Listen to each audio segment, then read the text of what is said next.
Smith విగిల్స్వర్త్ అనే ఒక దైవజనుడు ఉన్నాడు. ఇప్పుడు లేడండి, ఉండేవాడు. ఆయన ప్లంబర్ ఆయనకు చదువు రాదు. ప్లంబర్ అంటే ఏంటండి, ఎంసీహెచ్లో మున్సిపాలిటీలో అట్లా వాళ్ళ దేశంలో మున్సిపాలిటీలో పనిచేస్తాడు.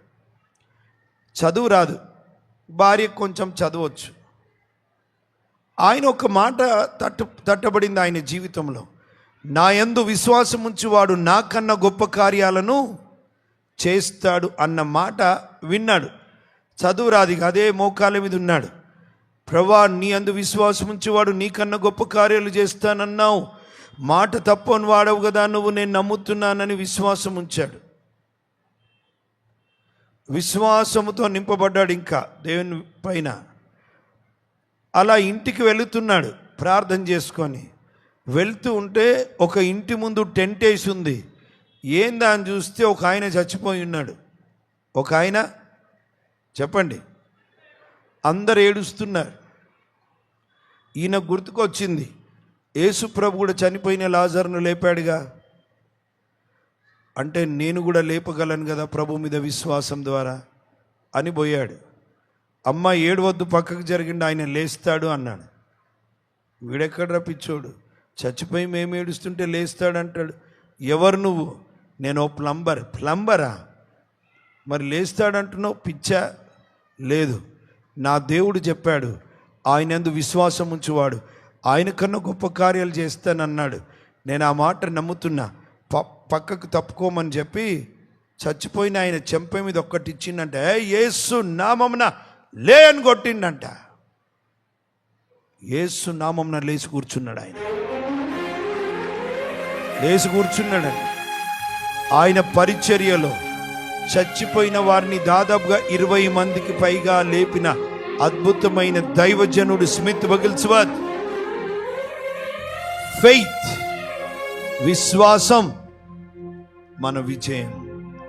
ఒకసారి ఆ ప్రాంతాలంతా కలరా లాంటిది వచ్చి ఆ క్రిమి కీటకాల వల్ల మనుషులు చచ్చిపోతున్నారంట. అది చచ్చిపోతున్నప్పుడు వారు కార్చిన జొల్లు వేరే వారికి అంటుకుంటే వాళ్ళు కూడా చచ్చిపోతున్నారు. ఆ క్రిమి వారిని కుడితే చాలు చచ్చిపోతున్నారు. అందరిలో చచ్చిపోతున్నారు. మరణాలతో ఏడుపు వినబడుతుంటే స్మిత్ విగిల్స్వర్త్ ఇంట్లో ఎవ్వరూ చావట్లేదు, చక్కగా నవ్వుకుంటున్నారు.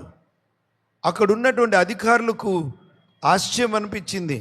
ప్రతి ఇంట్లోంచి ఎవరో ఒకరు చచ్చిపోతున్నారు, ఈయన ఇంట్లోంచి ఎవరు చావు కేకలు వినబడట్లేదు అని ఆయన దగ్గరికి వెళ్ళి, మీరేమన్నా మందులు వాడుతున్నారా ఏంటి, మీకెందుకు, మీ ఇంటి వారికి ఏ విధమైన హాని కలగట్లేదు అని అడిగితే ఆయన అన్నాడంట, పిచ్చిగా నమ్ముతాడు, చదువు రాదు కదా మరి, ఏ అపాయము నీ గుడారము సమీపించదన్నాడు నా దేవుడు, కనుక నా ఇంటికి క్షేమం ఉంది, భద్రత ఉంది అన్నాడు. ఓహో, అంత మొగోడువా నువ్వు, ఇప్పుడు నీకు వేసినా ఏం కాదా అని చచ్చిపోయిన ఆయన జొల్లులోంచి కారిన క్రిములు తీసుకొచ్చి ఆయన మీద చేతి మీద వేసి చూడడం మొదలుపెట్టారంట. బయోస్కోప్ ఉంటుంది కదా, చూడడం మొదలు పెడితే అంతకుముందు అది ఎవరికైతే కుట్టిందో వాళ్ళు చచ్చిపోతున్నారు, ఈయనను కుట్టగానే ఆ క్రిమి చచ్చిపోతుందంట. హల్లెలూయా, హల్లెలూయా. చదవండి, ఆయన పుస్తకం చాలా బాగుంటుంది.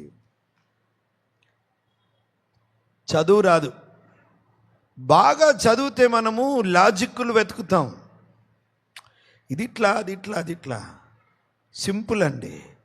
నమ్ముట నీ వలనైతే నమ్మువానికి సమస్తము. ఆవగింజంత విశ్వాసం ఉంటే ఈ కొండను చూచి సముద్రంలో పడునుగాక అంటే అది పడుతుంది అన్నాడు. ఇప్పుడు మీరు అనొచ్చు, మరి పడుమంటే కొండ పడుతుందా? ఖచ్చితంగా. సందేహించకుండా నువ్వు పలుకుతే, ఆవగింజంత విశ్వాసం ఉంటే కొండ కాదు, కొండ అమ్మమ్మ కూడా కదిలిపోతుంది. హల్లెలూయా. ప్రియులారా, ఈరోజు భౌతికమైన కొండలు లేకపోవచ్చు నీ ముందు. ఏ కొండ నీ ముందో నాకు తెలియదు, నీ ముందు ఏది ఉందో. వింటున్నావా నాన్న, తల్లి? ఊరికే రాలే. ఈరోజు దేవుడు నీ జీవితంలో కార్యం జరిగించడానికి, మాటలని వినిపించడానికి ప్రభు నిన్ను తీసుకొని వచ్చి మాటలు మాట్లాడుతున్నాడు. అది నీ జీవితంలో కొండైనా, నీ ఇంటిలో ఉన్న కొండైనా, నీ పిల్లల జీవితంలో ఉన్న కొండైనా, నీ వంటిలో ఉన్న కొండైనా, ఏ కొండైనా ఆవగింజంత విశ్వాసము చేత నువ్వు ఈ కొండ వెళ్ళి సముద్రంలో పడునుగాక అంటే అది యేసు నామం నా కొండ పడబోతుంది. ఆమేన్.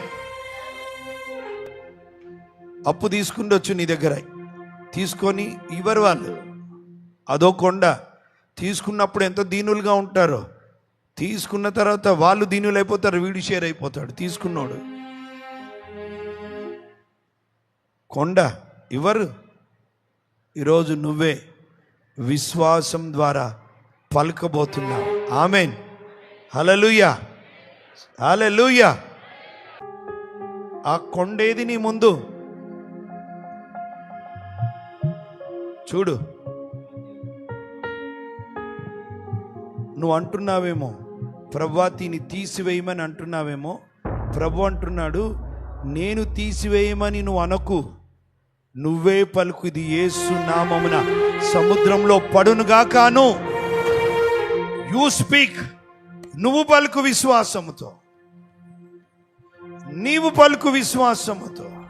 అది నీ పిల్లల గురించి కావచ్చు, నీ మనవళ్ళు మనవరాల గురించి కావచ్చు, నీ ఉద్యోగం గురించి కావచ్చు, నీ ప్రమోషన్ గురించి కావచ్చు, నీ పెళ్లి గురించి కావచ్చు, నీ సంతానం గురించి కావచ్చు, అప్పులు కావచ్చు, ఆవేదనలు కావచ్చు, what ever it may be, అది ఏదైనా కావచ్చు.